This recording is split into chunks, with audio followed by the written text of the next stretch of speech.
இந்த வீடியோ சௌந்தர்யா அவர்களுக்கு உண்மையில சௌந்தர்யா அவர்களுடைய வெல்விஷர்ஸ் இல்ல உண்மையான நண்பர்கள் அப்படின்னு யாராவது இருந்தீங்கன்னா இந்த வீடியோவை அவங்களுக்கு ஷேர் பண்ணி வைங்க.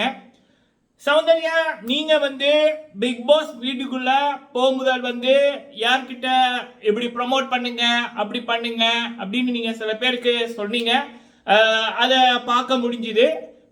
தெரியாம பல பேருக்கு நீங்க சொல்லியிருப்பீங்க. ஆனா ஒன்னே இந்த பிக் பாஸ் தமிழ்ல உங்களுக்கு ஒரு பாடமா இருந்திருக்கும் அப்படின்னு நான் நம்புறேன். நிறைய காசு செலவு பண்ணியிருக்கீங்க.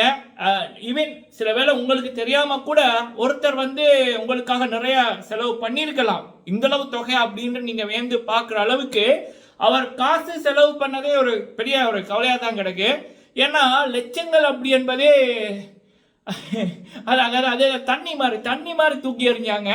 அது சத்தியமா சகித்து கொள்ள முடியாம இருந்துச்சு. சரி, அதெல்லாம் இப்ப நீங்க பண்ண எல்லாமே இப்ப நீங்க சில பேர்கிட்ட சொல்லுங்க சப்போர்ட் பண்ணுங்க அப்படின்னது சில பேர் பப்ளிக்காவே விஷ்ணுவை தான் சொல்றேன், பப்ளிக்காவே நான் உங்களுக்கு தான் சப்போர்ட் பண்றேன் அப்படின்னு போட்டு அவர் அறிவோட பண்ணாரா அறிவில்லாம பண்ணாரா அப்படின்னு எனக்கு தெரியல.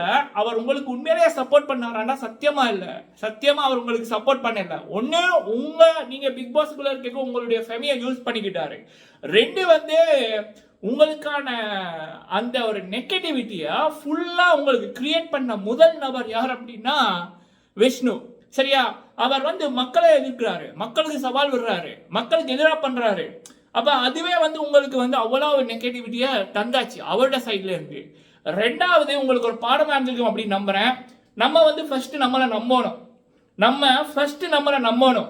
ஆனா நம்மளை நம்பாமே ஃபர்ஸ்ட் இன்னொருத்தங்கிட்ட நான் என்ன தூக்கி விடு அப்படின்னு பொறுப்பை கொடுத்துட்டு போனா அது அது அது அது அது எடுபடாது. ஏன்னா ஃபர்ஸ்ட் நம்மளே நம்பல, நம்பாம ஒரு விடயத்தை ஆரம்பிக்கிறோம் இல்ல. அப்ப இதெல்லாம் உங்களுக்கு ஒரு பாடமா இருக்கும் அப்படின்னு நான் நம்புறேன். சரிங்களா? எனக்கும் உங்களுக்கும் பகை இது இல்லை, எனக்கும் உங்களை வெறுக்கிற யாருக்குமே எந்த பகையுமே இல்லை. எங்களுடைய நோக்கம் தகுதியான ஒருத்தருக்கு அந்த டைட்டில் போகணும். அந்த தகுதி முத்துக்குமரன் அவர்களிடம் 200% இருக்கு. அப்ப அந்த முத்துக்குமரனை கேவலமா பேசுறது, தரக்குறைவா பேசுறது, முத்து ரசிகர்களை அவமானப்படுத்துறது, இது எல்லா வேலையும் பார்த்தது விஷ்ணு மற்றும் விலை போன பல நபர்கள். இந்த 1,49,000 அந்த மைக்க கையில வச்சுட்டு கண்ணாடி போட்டுட்டு ஒருத்தன் பேசுவான், வணக்கம் மக்களே அப்படின்னு. அவனோட பேச்செல்லாம் பார்த்தீங்கன்னாலே ஆட்டோமேட்டிக்காக உங்க மேலே அவ்வளோ வெறுப்பு வரும். அவன் எவ்வளோ காசு வாங்கினான் அப்படின்னு தெரியல. அவ்வளோ தூரம் அவனோட பேச்சை பார்த்தாலே இவன் நீங்க நல்லது ஏதாவது பண்ணியிருந்தீங்கன்னா கூட அதை சொல்லக்கூடாது அப்படின்னு தான் தோணும். அந்த அளவுக்கு அவன் பண்ணியிருந்தான். சரி, அவன் முத்துக்குமரன் அவர்களை தேவையில்லாம அட்டாக் பண்ணான்.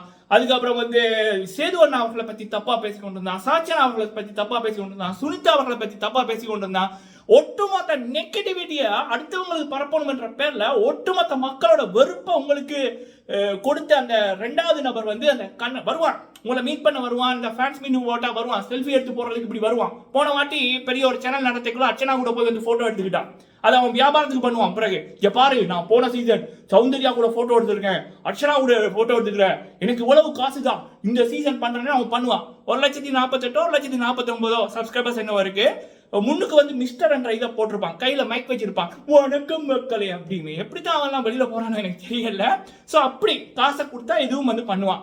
ஸோ அந்த நபர் ரெண்டாவது உங்களுக்கு அவ்வளவு தூரம் நெகட்டிவிட்டியை தந்தது அவன். சரிங்களா? மற்றும் இந்த சோசியல் மீடியாக்கள் இந்த பிக் பாஸ் வீடியோக்களை போட்டு அப்டேட் கொடுக்குறன்ற பேர்ல இருப்பாங்கல்ல, மாமா, ஊட்டி மாமா, துபாய் மாமா, அடுத்தது பல மாமாக்கள் இருக்கு. இவன் நீங்க எல்லாம் தான் உங்களை இவ்வளவு தூரம் நெகட்டிவிட்டியை தர காரணமா இருந்த நபர்கள். அடுத்தது நீங்க உங்களை நம்பாமீங்க, அடுத்தவங்களை நம்புறீங்க. நம்ம தமிழ்நாட்டு மக்கள் மொழி பார்க்கிறதோ அதெல்லாம் பார்க்கறதில்ல, திறமையை பார்ப்பாங்க, நல்ல மனசை பார்ப்பாங்க. அது இருந்ததுன்னா நீங்க தான் ஸ்டாரு. சூப்பர் ஸ்டார் தலைவர் ரஜினிகாந்த் சார் அவர்கள் 50 வருஷம் கிங்கா இருக்காரு. காரணம் என்ன? அந்த மனசோட நல்ல மனசும் அந்த உழைப்பு அதுதான் உச்சத்தில் வச்சு ரசிக்கிறாங்க நம்ம மக்கள். இதுதான் சரியா? அப்ப நீங்க உங்களை நம்புங்க, உங்களுடைய உழைப்பை நம்புங்க. நீங்க எங்க மக்கள் தூக்கி விடுவாங்க, அதை விட்டுட்டு அடுத்தவனை நம்பாதீங்க. The face telling the whole story அப்படின்னுவாங்க. உங்களுடைய அப்பா அங்க வந்திருந்தார்ல, மகள் மேடையில் நிற்கிறாங்க, ஆனா அப்பாட முகத்துல வேற என்னங்க, வேற ஏதோ வருது. அது உங்களோட வாயாலே சொன்னீங்க. என்னோட கையை உயர்த்திருந்தா என்னுடைய அப்பாவை பறிச்சு முத்துக்கிட்ட கொடுத்துருப்பாங்கன்னு தெரியுது இல்ல. அப்போ நீங்க உங்களை நம்புங்க, வேற எவனையும் நம்பாதீங்க. முக்கியமா உங்களை பார்க்க ஒருத்தன் வந்தா நீங்க ஏதோ ப்ரொபோசல் அப்படின்னு பண்ணீங்கல்ல, உங்களுக்கு ஃபர்ஸ்ட் நெகட்டிவிட்டி அந்த ஆளு. போன சீசன் அப்படிதான் யூஸ் பண்ணாரு. அவருக்கு அழகா யூஸ் பண்ண தெரியும். பூர்ணிமாவை அழகா யூஸ் பண்ணாரு. அவங்களோட அக்காமார் வந்து பூர்ணிமாவை ஃபர்ஸ்ட் வந்து உள்ளுக்குள்ள போனாரு. பிரதீப் கிட்ட செருப்படி வாங்கினாரு. என்ன பண்றேன்னு தெரியல, பிரதீப் அழிக்கணும். அப்ப மாயா பூர்ணிமா கூட நிக்ஷர் அவங்க கூட சேர்ந்து அவர் சொல்லுவார், பிரதீப் வெளியில போறதுக்கு முதல் நாள் சொல்லுவாரு, உனக்கு ஜெயில் தண்டனை எல்லாம் அதை விட பெருசா வச்சிருக்கோம். வெளியில என்னெல்லாம் குப்பத்தனம் பண்ணாருன்னு தெரியல. அதுக்கப்புறம் ரெட் கார்டு கொடுத்து தூக்குவாரு. பிரதீப் வெளியில போனதுக்கு அப்புறம் ஒரு கிழமை அப்படியே பார்ப்பாரு என்ன நடக்குது. அதுக்கப்புறம் வைல்ட் கார்டு என்ட்ரிகள் வந்து நிறைய விடயங்கள் சொல்லியிருப்பாங்க. அப்ப கொஞ்சம் கொஞ்சமா அந்த பூர்ணிமா கலட்டி விடுவாரு. அதுக்கப்புறம் அவங்க அக்கா 2 பேர் வந்த உடனே அப்படியே நல்லவர் மாதிரி நடிப்பாரு. அவங்க கூட இருந்தவங்களே எதிர்ப்பாரு. அதுக்கப்புறம் வெளியில வந்து போட்டு அப்படியே நல்லா இருந்தாரு. படம் இருக்கு அப்படின்னு சொன்னாரு. இது வரைக்கும் வரையில மாயாவும் 4 படம் அப்படின்னாங்க. ஸோ இப்போ அந்த நபர் உங்களுக்கு 2 படம் இருக்குன்னு சொல்லி போய் எகைன் உங்களுடைய பேரை டேமேஜ் பண்ண போறாரு. உங்களோட பேரை வச்சு வியாபாரம் பண்ண போறாரு. கட் பண்ணி விடுங்க, உங்களுடைய வாழ்க்கை நல்லா இருக்கும். சரியா? சரி, அடுத்தது இவ்வளவு பேரை நீங்க நம்பினீங்க, அத்தனை பேரும் உங்களுக்கு நெகட்டிவிட்டியை தான் தந்தாங்க. ஆனா முத்துக்குமரன் அப்படின்ற ஒருத்தர் இத்தனை நெகட்டிவிட்டியும் கடைசி நிமிஷத்துல உங்களுக்கு இல்லாம பண்ணாங்க பாத்தீங்களா? நான் 2 பேரை நான் சொல்வேன் இந்த கடைசி ஃபினாலேல கூட. ஒன்னு முத்துக்குமரன். அத்தனை பேர் முத்துவை கொண்டாடுறாங்க, முத்துவை தூக்கி வச்சு பாராட்டுறாங்க. முத்துவட்டு அந்த ஒரு வெற்றி பக்கம் முத்து பக்கமே அப்படியே எல்லாரும் முத்து உங்களை யாரும் கண்டுக்கல. அப்ப அந்த முத்துக்குமரன் உங்களை பாக்குறாரு. சேதுவண்ணா பேசி கொண்டிருக்காங்க. பின்னுக்கு வந்து அந்த டைட்டில் உங்க கூட ஷேர் பண்றாங்க பாருங்க. அந்த நிமிடம் உங்களுடைய நெகட்டிவ் ஃபுல்லாவே முத்துக்குமரன் அழிச்சிட்டாரு. இதுதான் நம்ம பூவோட சேர்ந்த நாரும் மணக்கும் பண்ணுவாங்கல்ல, நல்லவங்க கூட இருந்தா நம்மளோட வாழ்க்கை நல்லா இருக்கும். முத்து அவர்கள் அப்படியே உங்களோட இதை வந்து மாத்திட்டாரு. அதுக்கப்புறம் அந்த தருணம் தான் உங்களை பேச வச்சுது. அதாவது நீங்க அதுக்கப்புறம் உங்களை பேச சொல்லக்குள்ள நீங்க சொல்லுவீங்க பாருங்க, அதாவது என்னோட கையை உயர்த்தி நான் கூட பயந்துட்டேன், என்னோட கையை தூக்கிடுவாங்களோன்னு. என்னுடைய கையை தூக்கி இருந்தா என்னுடைய அப்பா வந்து அந்த டைட்டில பறிச்சு முத்துக்கிட்ட கொடுப்பாங்க அப்படின்னு. அதுதான் நம்ம கூட இருக்கிற நபர்கள் தான் நம்மளுடைய வாழ்க்கை எப்படி போகுது அப்படி என்பதை தீர்மானிப்பாங்க. நல்லவங்களை வச்சுக்கிட்டா நம்மளோட வாழ்க்கை நல்லா இருக்கும். கெட்ட சிந்தனை இருக்கவங்களை வச்சுக்கிட்டா உங்களுக்கு அந்த நெகட்டிவிட்டி தான் வரும். முத்துக்குமரனால் அந்த கடைசி நிமிஷத்துல அத்தனை நெகட்டிவிட்டியும் அழிக்கப்பட்டது. அதனால நல்லவங்களை கூட வச்சுக்குங்க. சரிங்களா? அடுத்தது வந்து இதுக்கப்புறம் நான் கேள்விப்பட்டேன், அந்த நெகட்டிவ் பிஆர் கும்பல் வந்து உங்களுக்கு அந்த படம் இருக்கு அது இருக்கு அப்படின்னு அந்த வேலைகள் இறங்க இருக்காங்க. உங்களுக்கு அந்த வெற்றி விழா அது இதுன்னு வைக்க இருக்காங்க. அந்த தலைவி கிளவி என்ற மாதிரி ஏதோ பண்ண வச்சிருக்காங்க. இதெல்லாம் மக்களிடம் உங்களுக்கு நெகட்டிவிட்டியை தான் சேர்க்கும்.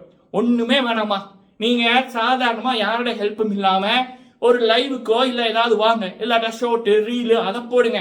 அதை வந்து பார்த்து போட்டு மக்கள் வந்து உங்களுடைய உழைப்பு உங்களுடைய கிரியேட்டிவிட்டிக்கு உங்களை தூக்கி விடுவாங்க. அதுக்கப்புறம் வாய்ப்புகள் உங்களை தேடி தானா வந்துச்சுன்னா அதை மக்களிடம் நீங்க அறிவிங்க. இந்த டீமை வச்சு பண்றது முக்கியமா இந்த கூட வச்சிருந்தீங்க பாருங்க, ஒருத்தன் இந்த வெள்ளையா இருப்பான், அவனெல்லாம் விட்டுருங்க. சரியா? இவர் பிக் பாஸ்க்குள்ள வந்தாரு, பிக் பாஸை பத்தி பேசினாரு, பிக் பாஸ் பொது நிகழ்ச்சி அதனால நம்ம வந்து பேசுறோம். மற்றபடி எனக்கு இதுக்கு எந்த சம்பந்தமும் இல்லை, நீ பேச போறதுமே இல்லை. பட் வாட் எவர், உங்களுடைய ஃபர்ஸ்ட் பிளஸ் உங்களுடைய அப்பா அம்மா, அவங்கள நம்புங்க, அவங்க கூட இருங்க, உங்களோட வாழ்க்கை நல்லா இருக்கு. வேற எந்த கண்டதையும் கிட்ட விடாதீங்க. சரிங்களா? முத்துக்குமரன் ரசிகர்கள் சார்பாக வாழ்த்துக்கள், உங்களோட ஃபியூச்சர் நல்லா இருக்கு. நன்றி. இது கூட நான் முத்துக்கிட்ட கத்துக்கிட்ட பாடம் தான். நன்றி.